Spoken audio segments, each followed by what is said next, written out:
Assalamualaikum. Bismillahirrahmanirrahim. Sekarang kita mulai pembelajaran tema 2, menyayangi tumbuhan dan hewan, subtema 3 tentang menyayangi tumbuhan. Nah, ini ya yang dilakukan Siti dan teman-temannya di sekolahan. Mereka menyayangi tumbuhan itu dengan merawat tanaman, dengan menyiram setiap pagi supaya tanamannya bisa tumbuh dengan baik. Soalnya kalau tanaman nggak disiram jadinya gimana? Jadinya mudah layu. Nah, kalau tumbuhannya itu disiram, dirawat, insya Allah itu ya seperti gambarnya itu bunganya bisa mekar, bisa mewarnai kebun-kebunnya. Jadinya yang masih punya kangkung, yang masih punya tumbuhan di rumah, dirawat ya, disayang tumbuhannya. Nah, sekarang ke pendidikan kewarganegaraan. Sekarang kita belajar tentang bekerja sama. Ini pengamalan sila kelima Pancasila ya. Nah, di sini ada Siti dan keluarganya ini bekerja sama, ini mereka saling bantu. Ada yang menyiram, menyapu, mengelap jendela. Nah, di sini kita juga belajar tentang hak dan kewajiban. Ini ya, bekerja sama itu erat kaitannya sama hak dan kewajiban. Hak itu artinya sesuatu yang didapat atau diterima. Misalnya hak anak itu mendapat kasih sayang, mendapat makanan dan lain-lain. Nah, kewajiban itu artinya sesuatu yang harus dilakukan, yang harus ya dilakukan. Nah, misalnya kewajiban anak itu, anak harus mematuhi perintah orang tua. Itu ya tentang hak itu yang diterima, kewajiban yang harus dilakukan. Nah, di sini tentang kerjasama di rumah, ada kegiatan lagi ya, amatilah kegiatan keluarga di rumah. Nah, nanti buat tabel lagi nomor, nama, hak, dan kewajiban. Biar kita paham ya tentang hak dan kewajiban masing-masing anggota keluarga itu apa ya. Misalnya Udin haknya mendapat kasih sayang, kewajibannya harus merapikan mainan. Nanti bawahnya bapaknya Udin namanya Bapak Nurdin. Apa haknya, apa kewajibannya, nanti diisi satu-satu ya. Semua anggota keluarga, adiknya juga, ibunya juga yang ada di rumah ya. Nah, videonya ini bisa dihentikan dulu, terus kerjakan di buku halus. Nanti dikirim ke ustazah ya, sesuai jadwal pelajaran yang PKN tematik. Nah, sekarang ke pelajaran bahasa Indonesia. Nah, di pelajaran bahasa Indonesianya ini ya, kita tentang ingin tahu atau mencari informasi. Nah, ini ada contoh wawancara. Wawancara itu artinya mengumpulkan informasi dengan bertanya kepada narasumber. Orang yang melakukan wawancara itu disebut reporter atau pewawancara. Nah, kita akan belajar ya gimana sih cara wawancara. Di sini ada 3 langkah wawancara. Ini ada gambar ya. Anak-anak kelas 3 ini Udin dan kawan-kawan itu ke pantai. Tanya sama bapak yang penjaga ya, atau yang merawat hutan bakau ya. Mereka pertama menentukan topik atau bahasan dulu. Topiknya merawat hutan bakau. Nah, setelah tahu topiknya ya, kemudian yang kedua mereka membuat pertanyaan. Jadi sebelum berangkat ke pantai mereka membuat pertanyaannya. Ada 4 ya ini pertanyaannya. Yang pertama, di mana letak hutan bakau? Apa manfaat hutan bakau? Siapa saja yang harus merawat hutan bakau? Bagaimana cara merawat hutan bakau? Nah, jadinya sebelum datang ke sana sebaiknya tentukan topiknya dulu sama buat pertanyaannya dulu biar di sana ada persiapannya. Nah, kemudian tanya ke bapaknya dengan sopan dan menuliskan jawabannya. Misalnya yang A, di mana letak hutan bakau? Jawabannya, nanti bapaknya, hutan bakau itu tonak terletak di tepi pantai. Nanti kalian nyatet yang penting-penting. Kemudian yang B, apa manfaat hutan bakau ya Pak? Kemudian bapaknya, hutan bakau itu sangat bermanfaat, bisa melindungi garis pantai dari pengikisan. Nah, itu nanti ada jawaban-jawabannya. Nah, ini ada kegiatan di rumah ya. Kegiatannya berupa kegiatan wawancara di rumah. Nanti kalian wawancarai ayah atau bundanya kalian menggunakan bahasa yang sopan. Ini ada contohnya. Nanti yang pertama kalian tentukan topik atau bahasannya dulu. Ini bebas ya, bisa tanya tentang kesehatan, peternakan, cara memasak dan lain-lain. Misalnya yang ayah ibunya dokter atau tenaga kesehatan juga bisa tanya tentang itu. Misalnya yang ayah ibunya bekerja di bidang apa, bisa tanya sesuai bidangnya. Atau mau tanya tentang kegiatan sehari-hari boleh. Nah, nanti kalau udah dapet topik atau bahasan, kemudian buat 4 pertanyaan dan jawaban. 4 pertanyaan dari kalian ditanyakan ke orang tua kalian ya. Misalnya yang apa saja hewan yang diternak ayah, nanti jawabannya hewan yang diternak ada sapi, kambing, dan lele. Nah, videonya tadi bisa dihentikan dulu ya, terus dikerjakan, terus nanti dikirim ke ustazah sesuai jadwalnya juga. Nah, sekarang ke matematika. Ini ada namanya garis bilangan.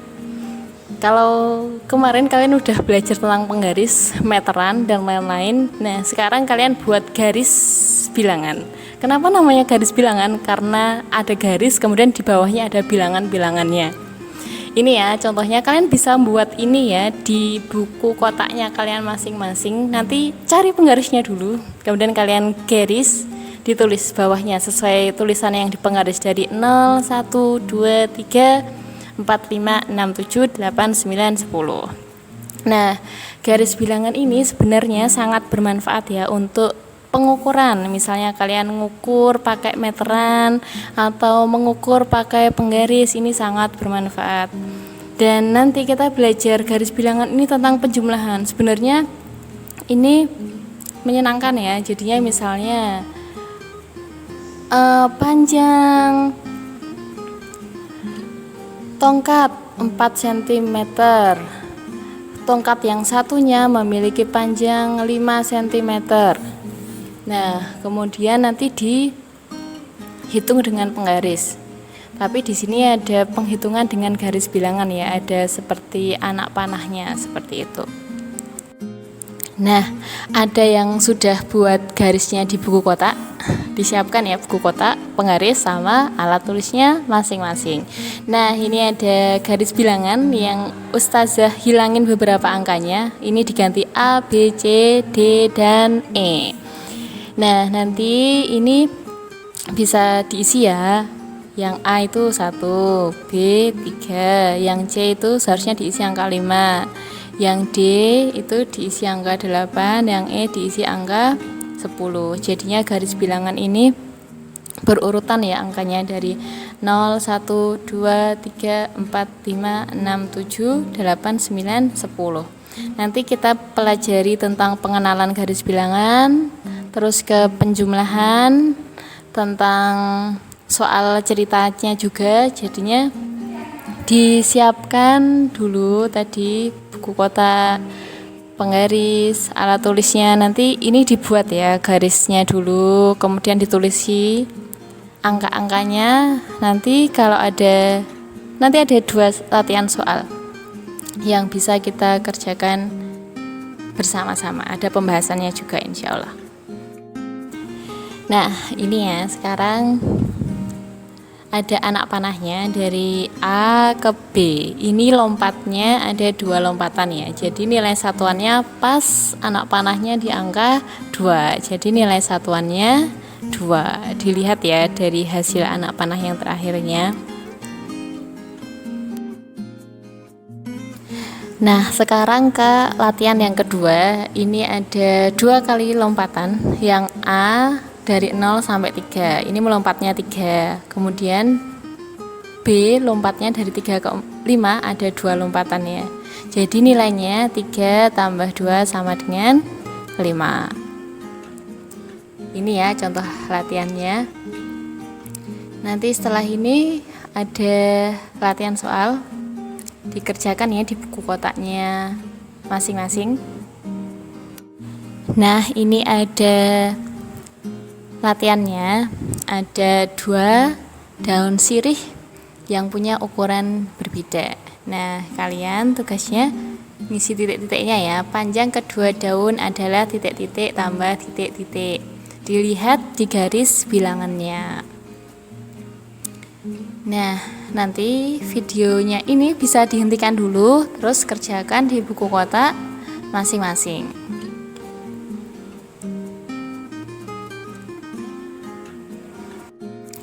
Ya, kalau sudah, sekarang kita ke pembahasannya. Dikoreksi ya buku kotaknya yang tadi dikerjakan. Nah, panjang kedua daun itu adalah 4 ditambah 5 sama dengan 9. Perhatikan ya, daun sirih yang pertama ini dari 0 sampai 4 lompatnya. 1, 2, 3, 4, ada 4 ya. Nah, kemudian daun sirih yang kedua dari titiknya itu ya, garis putus-putusnya dari 4 sampai 9. Lompatnya itu 5, 6, 7, 8, 9, ada 5. Jadinya yang garis putus-putus yang terakhir itu ada 9 ya. Jadi jumlahnya keduanya itu harus 9 sesuai garis bilangannya. Jadi panjang kedua daun adalah 4 tambah 5 sama dengan 9. Nah, kalau ini sudah benar, sekarang disiapkan, dibuat dulu ini garis bilangannya. Setelah ini kita ada latihan soal cerita. Nah, ini ada satu ya, soal cerita tentang garis bilangan. Ini videonya bisa dihentikan dulu, terus kerjakan di buku kotaknya masing-masing. Ya, ini soal ceritanya. Ayah mempunyai 2 anak panah berukuran 5 meter dan 6 meter. Hitunglah jumlah panjang anak panah itu dengan garis bilangan. Nah, nanti kalian di buku kotak buat dulu garis bilangannya. Itu ya, dibuat. Ini ada dari angka 0, 1, 2, 3, 4, 5, 6, 7, 8, 9, 10, 11, 12. Nanti dibuat anak panahnya. Yang pertama berukuran 5 meter. Kemudian yang kedua di sampingnya ukuran 6 meter. Dibuat anak panahnya. Nanti bisa dikasih anak panahnya ya, biar lebih paham. Nah, kemudian nanti dihitung nilainya, berapa tambah berapa sama dengan berapa. Nanti hasilnya itu seharusnya adalah hasil akhir di garis bilangannya itu. Nah, kalau semuanya sudah, sekarang kita ke pembahasan. Nah, inilah gambar anak panahnya yang sudah dibuat di garis bilangan. Ini udah dibuat garis bilangan. Anak panahnya ini ya, yang pertama 5 meter dari 0 sampai 5. Kemudian anak panah yang kedua 6 meter dari 5 itu sampai ke 11. Itu ya garis bilangannya. Kemudian nilainya 5 tambah 6 sama dengan 11. Nah, ini ya jadinya buatnya harus teliti, garis itu yang lurus dirapikan dulu. Nah, ini bermanfaat ya kalau misalnya kalian sedang mengukur sesuatu pakai penggaris atau pakai meteran. Jadi semangat ya belajar tentang garis bilangannya. Yang mau latihan lebih lanjut lagi bisa dikerjakan mandiri, bupenanya ada di Bupena ya, di subtema 3. Ya, sekarang kita lanjutkan ke SBDP-nya. Ini tentang ragam hias batik. Di sini ada batik namanya batik kawung. Nah, ini ya, batik kawung ini termasuk motif hias geometris. Ya, motif hias geometris itu ya, geometris. Mungkin ini untuk mengingatnya dengan lebih mudah ya. Geometris itu bisa garis-garis yang simetris. Jadinya unsurnya motif hias geometris itu adalah dengan unsur garis dan bidang yang disusun berulang-ulang. Maka terciptalah batik kawung. Ini ada garis-garisnya, bidangnya ada bidang lengkung, titik-titik. Nah, ini disusunnya berulang-ulang ya, jadilah berupa batik kawung ini. Ya, kemudian ini ada ragam hias batik yang kedua. Ini adalah batik tulis lasem ya, dengan motif tumbuhan dan bunga. Kalau yang tadi itu adalah motif geometris berupa unsur titik, garis, dan bidang. Nah, sekarang kita ke batik dengan motif non-geometris. Itu artinya non-geometris. Berarti nggak hanya bidang, garis, titik, tapi juga berupa motif tumbuhan, manusia, atau hewan. Nah, ini ya, motif hias non-geometris dengan bentuk tumbuhan, manusia, atau hewan. Nah, ini contoh yang ketiga adalah gambar dekoratif. Gambar dekoratif itu gambar hiasan dari gabungan beberapa motif dengan unsur garis, bidang, dan warna. Ini ya, ada contoh bentuknya kupu-kupu yang di dalamnya ada unsur garis, ada bidangnya lingkaran, kemudian warnanya ada bermacam-macam warna. Ini ya contoh gambar dekoratif. Nah, sekarang ada kegiatan tugas ya untuk SBDP-nya. Amati tumbuhan atau bunga di sekitar kalian. Kemudian pilih beberapa tumbuhan dan bunga di sekitar rumah. Nah, kemudian buatlah motif hiasan dengan inspirasi dari tumbuhan. Kerjakan yang indah di buku gambarmu ya, bisa diwarnai juga biar tambah bagus. Ini ada contoh ya, contoh dari Ustazah. Ustazah lihat bunga ini ada di sekolahan bunganya. Nah, kemudian dari bunga ini Ustazah lihat, Ustazah amati, ini jadi inspirasi Ustazah ya untuk buat motif hiasan.